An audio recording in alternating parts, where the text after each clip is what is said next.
അസ്സലാമു അലൈക്കും. ലെനൂസ് വ്ളോഗിലേക്ക് എല്ലാവർക്കും സ്വാഗതം.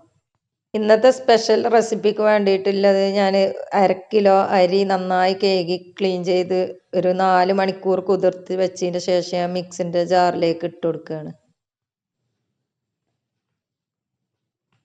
ഇത് ഫുള്ളായിട്ട് ഞാൻ മിക്സിൻ്റെ ജാറിലേക്ക് ഇട്ട് കൊടുക്കുകയാണ്. വലിയ ജാറിലാണ് ഞാൻ അരച്ചെടുക്കുന്നത്. സാധാ ചായക്കൊക്കെ അപ്പത്തിനും പത്തിരിക്കൊക്കെ എടുക്കണ അതേ അരിയാണ് ഞാൻ ഇതിലേക്ക് എടുത്തിട്ടുള്ളത്. പച്ചരിയാണ് എടുത്തിട്ടുള്ളത്. ഇനി ഇതിലേക്ക് ശർക്കര ഉരുക്കിയത് ഒഴിച്ചു കൊടുക്കാം. ഇതിൽ 200 ശർക്കര ഞാൻ ഉരുക്കി അരിപ്പയിലിട്ട് ഒഴിച്ചതിൻ്റെ ശേഷമാണ് ഞാൻ ഇതിലേക്ക് ഒഴിച്ചു കൊടുത്തത്. ഇനി ഇത് നന്നായി അരച്ചെടുക്കാം.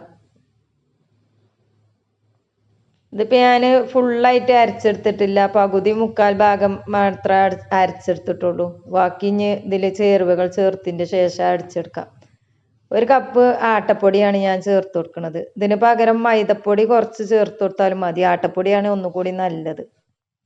ഇതിലേക്ക് 1 കപ്പ് ചോറും ചേർത്ത് കൊടുക്കാം. ഇതൊക്കെ ചേർക്കുമ്പോഴാണ് നല്ല സോഫ്റ്റായിട്ട് നമുക്കിത് കിട്ടുള്ളൂ.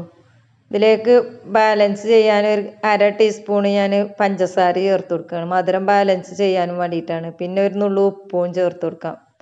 ഇത് രണ്ടും മധുരം ബാലൻസ് ചെയ്യാനും വേണ്ടിയിട്ടാണ് ഞാൻ ചേർത്ത് കൊടുക്കുന്നത്. ഇത് ഇനി നന്നായി അടിച്ചെടുക്കാം. അപ്പം നന്നായി അടിച്ചെടുത്തതിൻ്റെ ശേഷം ഞാനൊരു ബൗളിലേക്ക് ഒഴിച്ചു കൊടുത്തു. ഇപ്പം ഈ തിക്നെസ്സിലും ആണ് ഞാൻ മാവ് ഒഴിച്ചിട്ടുണ്ട്. വെള്ളം ചേർത്തിട്ടൊന്നുമില്ല. ഇനി വേണമെങ്കിൽ കുറച്ച് വെള്ളം ചേർക്കാം. ഇപ്പം ഞാൻ ഇത്രേ ചേർക്കണുള്ളൂ. ഇതിലേക്ക് 1 ടേബിൾ സ്പൂണ് എള്ളാണ് ഞാൻ ഇട്ട് കൊടുത്തത്. കറുത്ത എള്ളാണ് ഇട്ട് കൊടുക്കുന്നത്. 1/2 ടേബിൾ സ്പൂണ് വെള്ള എള്ളും ഇട്ട് കൊടുക്കുക. 1/4 ടീസ്പൂൺ നല്ല ജീരകം ഇട്ട് കൊടുക്കാം. പിന്നെ ഇതിൻ്റെ കൂടെ ഏലക്കാപ്പൊടി ഇട്ട് കൊടുക്കുക. അത് ഞാൻ ചേർത്ത് കൊടുത്തിക്കണത്, അത് ഞാൻ കാണിക്കാൻ വിട്ടുപോയതാണ്. ഇനി ഇത് നന്നായി മിക്സ് ചെയ്യാം. ഇതിക്കിപ്പോൾ ഞാൻ സോഡപ്പൊടി ഒന്നും ചേർത്തിട്ടില്ല കേട്ടോ. ഇതിൽ ഇപ്പം ഈ തിക്നെസ്സിന് വേണ്ടിയിട്ടാണ് ഞാൻ നിൽക്കുന്നത്. ഇനി ഇതിലേക്ക് വെള്ളം ചേർക്കുക ഒന്നും ചെയ്യണില്ല. ഇപ്പം ഇതെന്താ ഉണ്ടാക്കണത് എന്നല്ലേ, അത് ഞാൻ ഉണ്ണിയപ്പാണ്. ഉണ്ണിയപ്പ ചട്ടില്ലാതെ എങ്ങനെ ഉണ്ണിയപ്പം ഉണ്ടാക്കിയെടുക്കാൻ നല്ലതാണ് ഞാൻ കാണിക്കുന്നത്. കൊണ്ട് നന്നായി ഇളക്കിയെടുത്ത് നന്നായി മിക്സ് ചെയ്യണം. ഇനി ഒരു ചീനച്ചട്ടി ഞാൻ അടുപ്പത്ത് വെച്ച് 1.5 ടേബിൾ സ്പൂൺ നെയ്യ് ഒഴിച്ചു കൊടുക്കുകയാണ്. പിന്നെ 1 മുറി തേങ്ങ കൊത്ത് കൊടുത്തിട്ടുണ്ട്. നെയ്യ് ചൂടായതിൻ്റെ ശേഷം ഞാൻ ഇതിലേക്ക് തേങ്ങ കൊത്തിട്ട് കൊടുക്കുകയാണ്. ചെറുതായി അരിഞ്ഞെടുത്ത തേങ്ങാക്കൊത്താണിത്.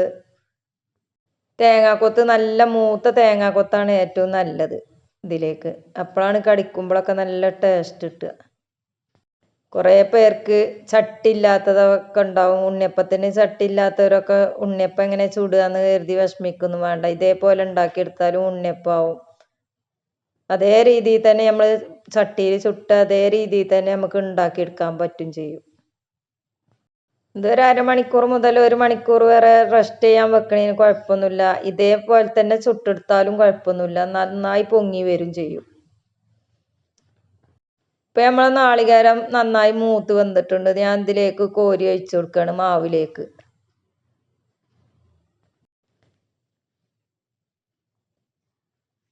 ചട്ടി നല്ല ചൂടായതുകൊണ്ട് ഞാൻ ഇതിലേക്ക് കോരി ഒഴിച്ചു കൊടുക്കുകയാണ്. ഒന്നിച്ചിട്ട് കൊടുക്കുകയല്ല ചെയ്യണത്. അതേ ചട്ടിയിൽ തന്നെയാണ് ഞാൻ ഉണ്ണിയപ്പം ചുട്ടെടുക്കണതും. ഇനി ഇത് നന്നായി മിക്സ് ചെയ്ത് കൊടുക്കുക. ആ സമയം ഞാൻ ചട്ടിയിൽ വെളിച്ചെണ്ണ ഒഴിച്ച് ചൂടാവാൻ വെച്ചിട്ടുണ്ട്. ഇത് നന്നായി സോഫ്റ്റാണ് വരെ നന്നായി ഇളക്കിയെടുത്താൽ അത്രയും സോഫ്റ്റ് ആയി. കാരണം നമ്മളെ ഉണ്ണിയപ്പം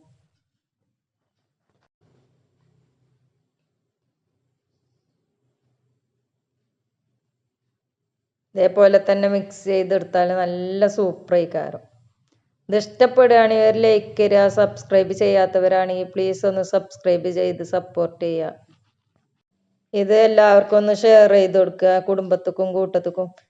ചട്ടില്ലാത്തവർ, ബുദ്ധിമുട്ട് ഉണ്ണിയപ്പം ചൂടാത്തവരൊക്കെ ഉണ്ടാവും. അവർക്കൊക്കെ അത് നല്ലൊരു ഉപകാരമായിരിക്കും. ഇന്നത്തെ ഉണ്ണിയപ്പച്ചട്ടി അറിയണത് ഇതാണ്. ഈ തവയാണ്. ഈ തവിക്ക് നമുക്ക് ഇനി ഒഴിച്ചു കൊടുക്കാം. ചെറിയൊരു കുഞ്ഞി കയ്യിലൊക്കെ എടുത്താൽ മതി. നമുക്കിത് എണ്ണയിൽ നന്നായി ചൂടായതിൻ്റെ ശേഷം വേണം ഇതിലേക്ക് മാവ് കോരി ഒഴിച്ചു കൊടുക്കാൻ. ഇപ്പം ഇതേപോലെ തന്നെ ഒഴിച്ചു കൊടുത്താൽ മതി. ഇനി ഇതിൽ മുങ്ങണ രീതിയിൽ എണ്ണയും വെച്ചാൽ ഓരോന്നോരോന്ന് ഇതിൽ സൂപ്പറായിട്ട് ചുട്ടെടുക്കാം. എൻ്റെ കയ്യിൽ ഉണ്ണിയപ്പത്തിൻ്റെ ചട്ടിയൊക്കെ ഉണ്ട്. ഞാനിത് എല്ലാവർക്കും കാണാനും വേണ്ടിയിട്ട് ഇതേപോലെ ചെയ്തെടുക്കുകയാണ് ചെയ്യുന്നത്. നല്ല സോഫ്റ്റ് ആയിട്ടുള്ള ഉണ്ണിയപ്പമാണ് എനിക്കിത് ഇങ്ങനെ ചുട്ടെടുത്തിട്ടും കിട്ടിയത്. ഒരു ഭാഗം വേവണത് വരെ ഇതിൽ വെച്ചു കൊടുക്കാം ഈ തവി. ഇത് നല്ല ചൂടിലല്ല ഞാൻ വെച്ചിട്ട് ചെറിയ തീയിലാണ് വെച്ചെടുത്തിട്ടുള്ളത്. ഇത് ഞാൻ ഇതിലേക്ക് വെറുതെ തന്നെ പോരും. വെറുതെ ഒരു ഇതിന് വേണ്ടിയിട്ടാണ് ഞാൻ കത്തി ഉപയോഗിച്ചത്. ഇത് മറിച്ചിട്ട് കൊടുക്കാം. ഒരു ഭാഗം നന്നായി ആയിട്ടുണ്ട്. ഇത് തവി ഒന്നുകൂടി ചൂടായതിൻ്റെ ശേഷം ഇതിലേക്ക് തന്നെ ഒന്നുകൂടി മാവ് കോരി ഒഴിച്ചു കൊടുക്കാം. 4ഉം 5ഉം ഒക്കെ ഒപ്പം ഒന്നിച്ചിട്ട് നമുക്ക് ഫ്രൈ ചെയ്തെടുക്കാം. അതേപോലെ തന്നെ ഓരോന്നോരോന്ന് ചെയ്തെടുക്കുകയാണെങ്കിൽ പരന്ന പാൻ എടുക്കുകയാണെങ്കിൽ കൂടുതലായിട്ടും ചെയ്യാം.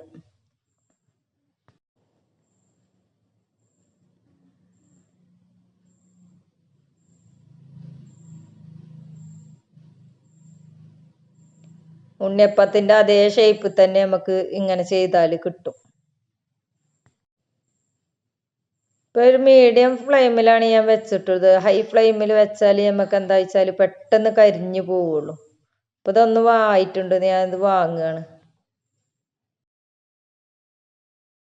ഇതിപ്പോൾ ഒരു ഭാഗമായിട്ടുണ്ട്. ഇത് മറിച്ചിട്ട് കൊടുക്കാം. ഈ കയ്യിൽ കമത്തി കൊടുത്താൽ തന്നെ ചാടും. വെറുതെ ഒരു ഇതിനും വേണ്ടിയിട്ടാണ് ഞാൻ അതേപോലെ തന്നെ ചെയ്തെടുക്കുന്നത്. ഇനി ഇതിലേക്കും കോരി ഒഴിച്ചു കൊടുക്കാം. തവ ചൂടില്ലാതെ ഒരിക്കലും അതിൽ മാവ് ഒഴിച്ചു കൊടുക്കരുത്. അപ്പം പിന്നെ അതിൽ റെഡിയായി കിട്ടൂല.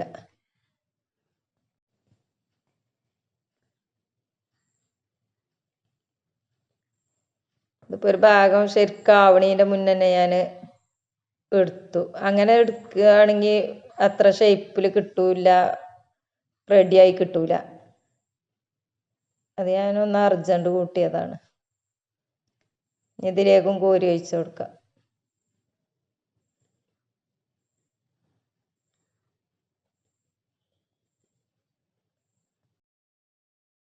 ഈ മാവിൽ ഞാൻ ചെറുപഴം കൂട്ടിയിട്ടില്ല. ചെറുപഴം കൂട്ടേണ്ടവർക്ക് കൂട്ടാം. ഞാനിത് കേടാവാതെ നിൽക്കാനും വേണ്ടിയിട്ട് കുറച്ച് ദിവസം നിൽക്കാനും വേണ്ടിയിട്ടാണ് ഞാനിത് ഇങ്ങനെ ചുട്ടെടുക്കണത്.